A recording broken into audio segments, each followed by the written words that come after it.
I'm finally home after skipping Westminster. Oh look, a new issue of the only surviving newspapers here. Hopefully there won't be any more awful news about the Blight. Crown Dispatch, Let's read the first article. Sweden at Arms. Extracted from Stockholm, August 15th, 1815. Swedish correspondences written only weeks ago confirmed the presence of rekindled corpses only miles south of Malmo. The city is believed to be under siege as of the reception of such information. Just 20 miles by sea from the remains of Copenhagen, destroyed last month by the Blight. Oh goodness! Even Sweden has been invaded by the Blight! Yes, you heard that right. Northern Europe is no longer safe from the Blight, as the infection has now infiltrated southern Sweden. It wouldn't take long for the zombie horde to march northward into Norway, where the newest objective map is set in late 1815. But before I discuss the lore of Moss Ironworks, let's look at the actual historical events that occurred around this time at the tail end of the Napoleonic Wars to better understand the context of the map. Besides, who doesn't like a mini history lesson? As Napoleon made his grand retreat from Russia after the failure of his Russian campaign, the great European powers, Russia, Prussia, the UK, and save yourselves. Sweden, later joined by Austria and Bavaria, united once more and declared war on France in the War of the Sixth Coalition in 1812. Following the Battle of Leipzig in 1813, Denmark-Norway, which remained an ally of the French Empire, was left alone to defend itself from the coalition. Sweden thus took the opportunity and invaded Denmark-Norway for its German duchies in the Dano-Swedish War of 1813 to 1814. Overwhelmed by the sheer size of the Swedish army and lacking enough resources, King Frederick VI of Denmark agreed to peace talks, resulting in the Treaty of Kiel.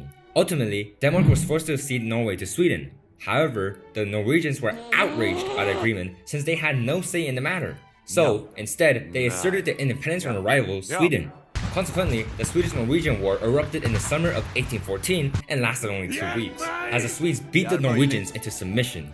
The ceasefire agreement between Norway and Sweden was signed during the Convention of Moss, at, where you guessed it, Moss Ironworks. In the end, Norway acquiesced to joining Sweden in a personal union and fortunately retained some of its autonomy. So, Sweden's appearance at Moss Ironworks might be explained by the fact that the Swedish monarchy wished to use the Blight's invasion of Scandinavia as a pretext for annexing Norway from Denmark, like their real-world counterpart.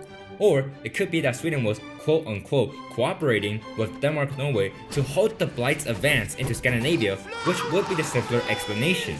Regardless, it's interesting to note that in the timeline of Guts and Blackpowder, the nation of Denmark-Norway survived longer than in the real-world timeline.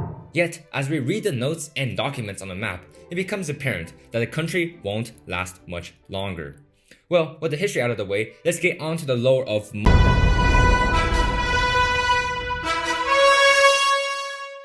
Upon spawning in the map, the players are seemingly hiding or camping in a manner, overlooking the outskirts of the town. They make their way into the town before they must find kindling to burn a palisade. If you enter the first house on the left, you can find a tinder pistol and a note on the table next to the fireplace. The note reads, and FYI, I won't be pronouncing any Danish words in the video to avoid butchering them. Esteemed fellow countrymen, observe these practices to preserve the livelihood of you and your fellows. The pest we find ourselves opposed to is of the most communicable nature. Among the multiple early visible symptoms are boils, fever, erratic behavior, and emesis. In these stages, it is important to distance oneself from other individuals. In the later stages, a complete failure of one's bodily functions will take place and an individual will be unable to control their impulses. It is of most importance that one reports such a sufferer to the nearest sick house and do not approach any such victim under any circumstances whatsoever. Printed at the Royal Printing House, Christiania, 1815. Christiania, by the way, is the original name of Oslo, the capital of Norway, before it was renamed in 1924. From the note, we can infer that Moss was under quarantine with dedicated sick houses for infected patients, similar to the situation in London before the city fell to the Blight outbreak. Moreover, the symptoms described on this official note are akin to the ones listed on the field guide to pestilence found in St. Petersburg. So, the European nations must have started to better grasp the nature of the unholy disease. After collecting enough kindling and setting fire to the palisade, the players make their way into the bank, which now functions as an aforementioned sick house/hospital for the afflicted. The Latin text above the entrance of the bank reads in English, Moss Bank, founded in the year of 1772. If you're curious, here's a picture of the real-life Moss Bank taken in 2009 for comparison. The building did not change much even after 2 centuries. Entering the bank on the left, you'll find the corpse of a dead Norwegian officer. On his back is a letter to his wife. November 30th, 1815. My love, we still sit here in the town of Moss. I wish to write upon happier times. Alas, our condition is deplorable. The bitter winter has arrived, frost and cold. How I wish to warm myself by the fireplace in your presence. Shocking news has occurred from Frederiksted. The men garrisoned there have marched through Moss bound to Christiania. They had held the citadel successfully, but the surrounding city was devastated. An evacuation was called, and the garrison's men, guns, and provisions made out with little loss. The fort, however, was deemed untenable against the pest. Upon this town, the cemeteries are now exhumed. Houses are now vacant. An exodus has occurred since our arrival. Many's destination involve Christiania, Bergen, or simplicity to make north. A pest, not of the necrotic nature, has taken hold throughout the garrison, but of most fatally the remaining townspeople. The king has now provided the resources to construct a pathetic but tenable hospital within the former bank. We have been deemed traitors. The rest of the letter can be read in freehand by clipping inside the corpse, although with extreme difficulty. Too many of the people, Danish sycophants. I understand their sentiment, but grow weary of them. Alas, wish to see you again. They're moving closer, but I promise you, we shall beat them unto their boots. Do not worry. Send my regards to their children. With abundant love. Based on the letter's information, Christiania seems relatively secure against the Blight's onslaught.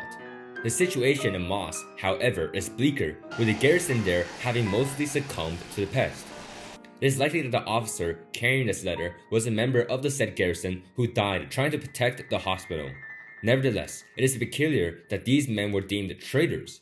Perhaps because they became disillusioned with Danish governance, the soldiers of the Moss garrison were considered treacherous by their superiors. Now, if enough people have died before the passage burned down, the players would have to find a key to unlock a cell, where the first respawn checkpoint is situated. This might be a reference to rescue closets in the Left 4 Dead series. I mean, can't you tell how JMB takes heavy inspiration from the Left 4 Dead franchise?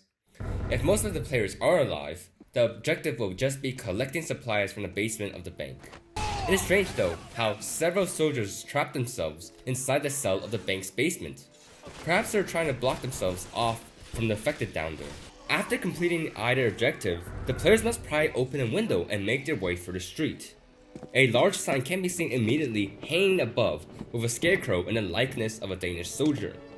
Translated from Danish, the sign reads, "Defend the iron, but not the people." Apparently, the authorities of the town valued the iron munitions more than the townspeople themselves, which may explain why the garrison and the residents mentioned in the letter fell to the blight. Walking past Soren Gutberg's attorney's office, the players reach Verkit's Inn, with the entrance being barred off to prevent the zombies from breaking in. The sign hanging from the windows also reads, "Alive inside." The players must then steal a crowbar from the next door shop to pry open the door. The location of the crowbar will also be randomly generated, like the round shop and swab in the Vardahus map. The sign in the shop roughly translates to Moss Ironworks' household ironwork. Inside the shop, you can find a recruitment poster on the wall. The sketch on the poster likely depicts a soldier of the Danish National Guard, the Dansk Landworm Regiment, seen in game. The rest of the text reads, "The brave men of the Citizens' Corps. The sons of the land should be its valiant defenders. These words would be reasonable for any true brave Norse landsman. In these trying times, there are many a disgraceful wretch who will not be eager to stand in defense for his king, family, livelihood, and our fatherland.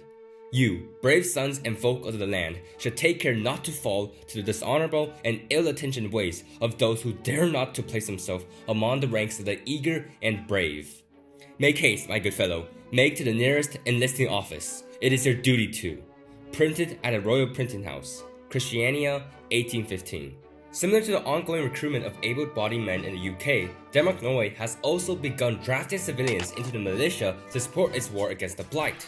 It seems inevitable for all European countries troubled by the Blight to start enlisting citizens into the armed forces, which makes sense since the undead is waging a total war against all living humans. After breaking down the inn's door, a note can be found pasted on top of the counter.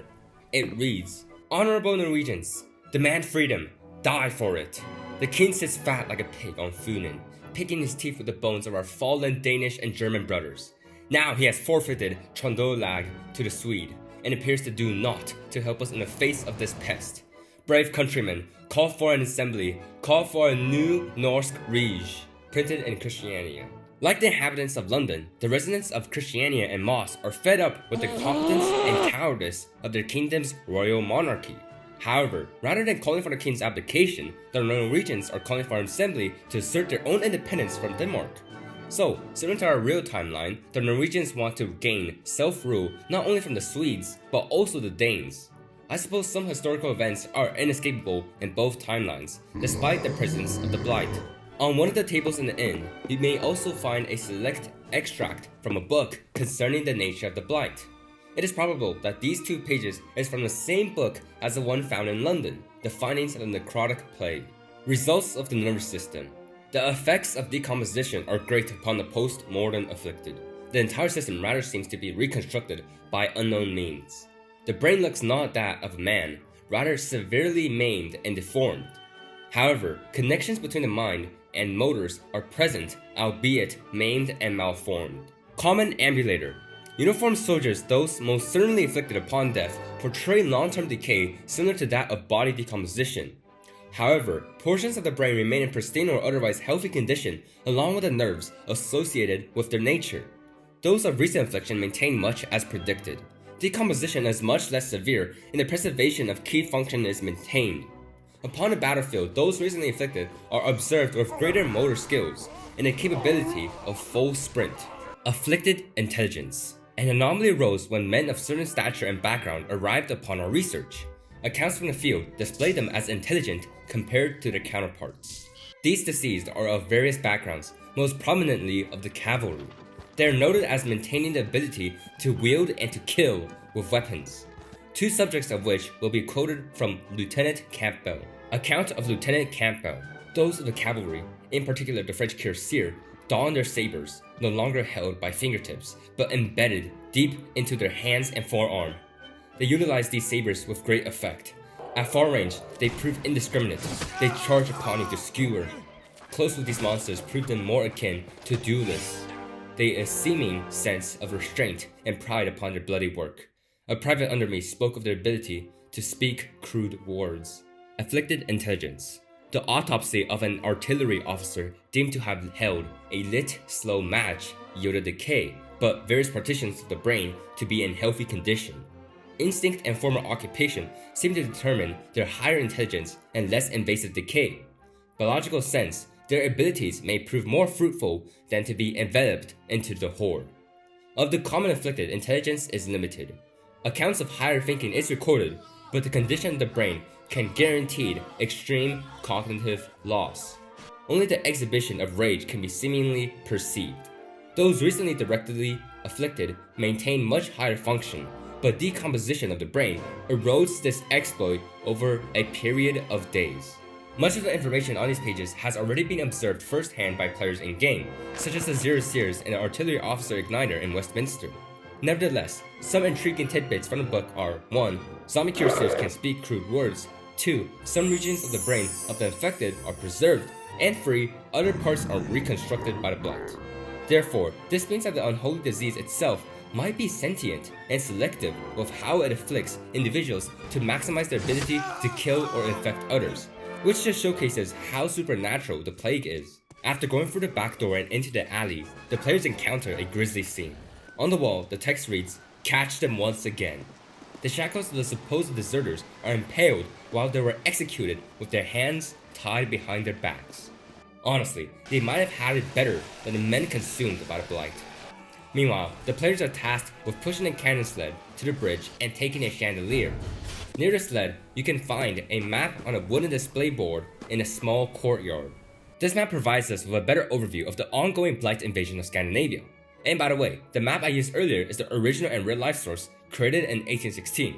Anyway, based on an earlier rebellious note, King Frederick VI and royal family fled to the island of Funen after the fall of Copenhagen on July 7, 1815.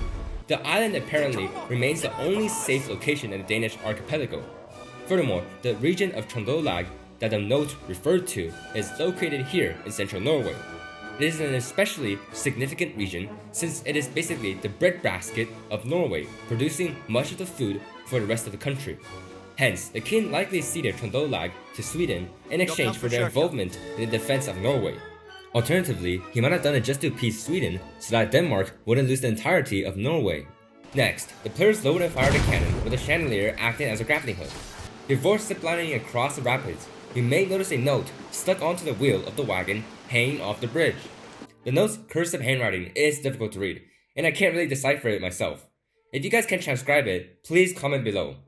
Anyhow, upon reaching the other side, the players must collect coal and iron and load them onto a minecart before entering the actual Moss Ironworks ahead.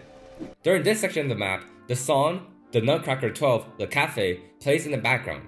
And fun fact, this song would have been used for the scrapped Jutland Holdout map, so it's neat that the devs reused some lost media from Jutland. After the players have collected enough supplies and destroyed the barricade, they will reach the second respawn checkpoint of the map. Based on the regiment's Danish name, the respawn players are employees of the Moss Ironworks, marking the first time players can play as civilians in the game. They then meet the Ironworker, whose name is apparently Tor Titun Sahursen. The triple T is real, as revealed by Electric Guy in the Discord server. His dialogue plays as follows. Hejsan, god dag. Vi snart ferdige her. Vi har tatt det vi kan. Vi sparte litt jern. Råvarene har vi ikke bruk for. Vi tar kun våpen. Kan vi få skyss? Du vil bort derfra?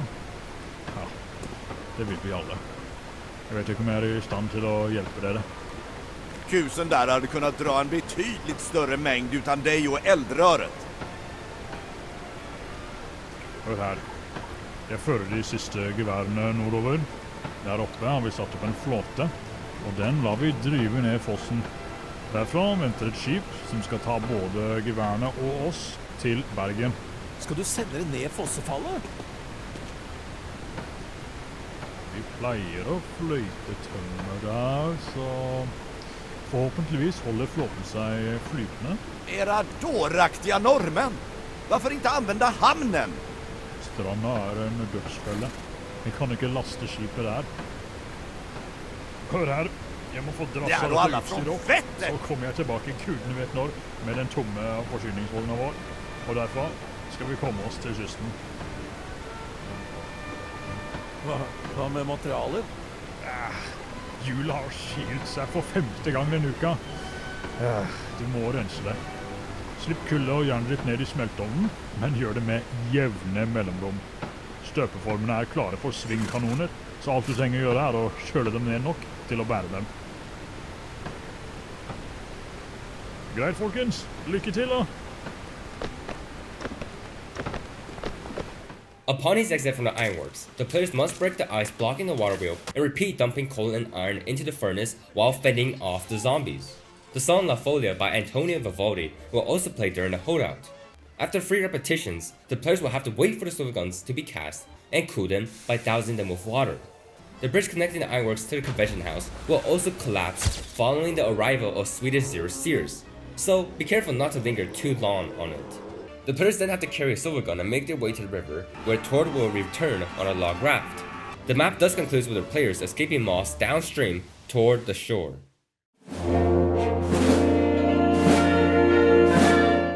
With Moss Ironworks being set after the events of London Trafalgar House, it appears that the Blight's dominance over Europe will persist.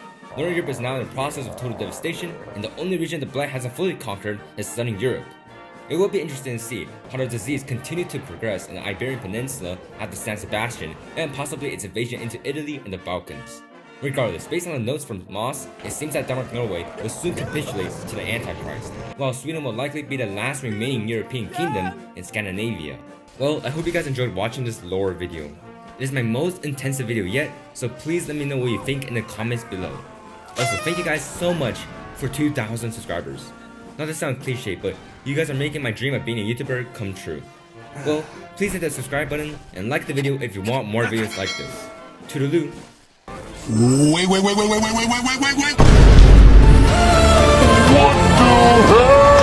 the hell?